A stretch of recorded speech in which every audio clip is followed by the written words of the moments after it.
Употребата на мастилото како начин на обележување и проверка на гласачите се предвиде со измените на изборниот законник во јануари 2014 година. Јас морам да истакнам дека овие измени беа донесени во скратена постапка и требаше да се усвојат и се усвоија со двотретинско мнозинство.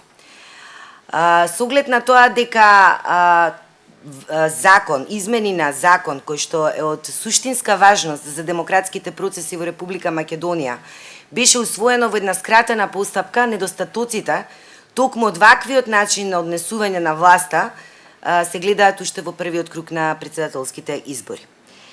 Представниците на Државната изборна комисија, во чија надлежност беше набавката на мастилото, според записници од седници на Државната изборна комисија, биле на консултативна средба во Република Албанија, каде што токму со употребата на овој метод беа спроведени успешни парламентарни избори.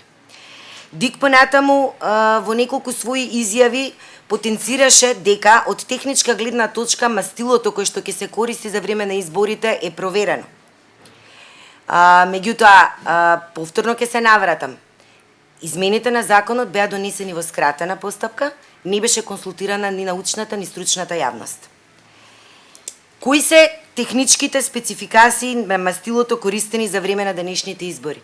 Мастилото кое што било користено во Албанија, каде што беа спроведени успешни парламентарни избори без нерегуларности, не можело да се отстрани ниту по 24 часа од моментот на нанесувањето. Притоа во еден од своите записници Дик констатира дека биле потребни 8 милиони евра за да може да се спроведат претседателски парламентарни избори. Меѓутоа, од истите тие записници произлегува дека Министерството за финансии одобрило само 7 милиони евра за изборниот процес. Токму овој пропуст може да доведе до апсолутно сериозни и компромитирачки резултати и злоупотреби на изборниот процес. Во моментов власта, државата, треба да одговори на прашањето дали ќе го реши овој проблем со употребата на мастилото. За жал, дефиницијата дека изборите поминале во фер и демократска атмосфера беше дефиниција која што од страна на Министерството за внатрешни работи и другите институции беше кажана и на претходните локални избори, нешто со што ние, невладините организации кои што исто така на некој начин го следевме изборниот процес, во потполност не се согласувавме.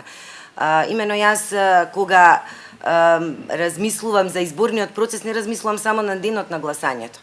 Затоа што знаете, во земја во која што имате државна администрација од околу 200.000 државни службеници, кои што притоа во текот на целата предизборна кампања суптилно па и не толку суптилно им се дава до знаење како треба да гласаат и притоа им се бараат листи на поблизок круг на луѓе кои што исто така ќе гласаат според нивните убедувања, тогаш јас во никој случај не можам да кажам дека во Република Македонија изборниот процес ниту овој, ниту оној кој што беше за време на локалните избори поминал во фер и демократска атмосфера.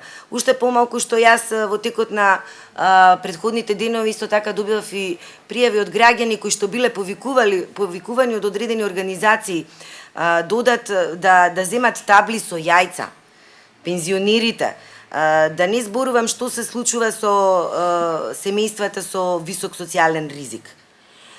Не очекувам дека државните службеници ќе излезат и ќе кажат што им се случува. И тоа е најтрагичното што се случува во Република Македонија. Затоа што електоратот фактички кај нас е државната администрација. Тие луѓе нема да излезат и нема да кажат дека се принудени да гласаат за одредена политичка опција.